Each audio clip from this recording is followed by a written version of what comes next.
यमराज, जिन्हें मृत्यु के देवता के रूप में जाना जाता है, हिंदू धर्म में धर्म और न्याय के प्रतीक माने जाते हैं। उनके जन्म का मुख्य उद्देश्य सृष्टि में संतुलन बनाए रखना था। पौराणिक कथाओं के अनुसार संसार में जन्म और मृत्यु का चक्र बनाए रखना भगवान ब्रह्मा द्वारा सृष्टि की रचना का एक महत्वपूर्ण हिस्सा था। यमराज का जन्म इसी उद्देश्य को पूरा करने के लिए हुआ।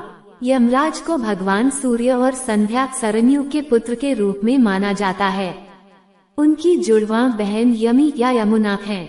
यमराज को धर्मराज भी कहा जाता है क्योंकि वे सत्य और न्याय के सिद्धांतों का पालन करते हैं। सृष्टि के प्रारंभिक दिनों में मनुष्यों में मृत्यु का अस्तित्व नहीं था, जिसके कारण पृथ्वी पर अत्यधिक जनसंख्या और असंतुलन हो गया। ये ब्रह्मांड की व्यवस्था को प्रभावित कर सकता था। ब्रह्मा ने इसे देखते हुए एक ऐसी शक्ति की रचना की जो जन्म और मृत्यु के चक्र को संतुलित कर सके।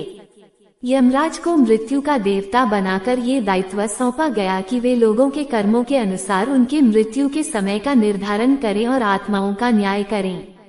यमराज का मुख्य कार्य मृत आत्माओं का न्याय करना है।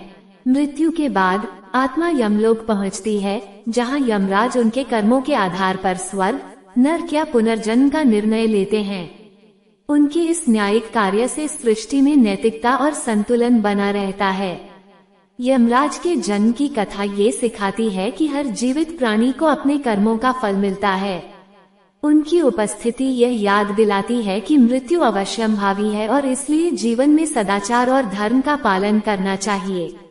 इस प्रकार यमराज का जन्म सृष्टि के संतुलन और न्याय की स्थापना के लिए हुआ था, जो हमें धर्म और कर्म के महत्व का बोध कराता है।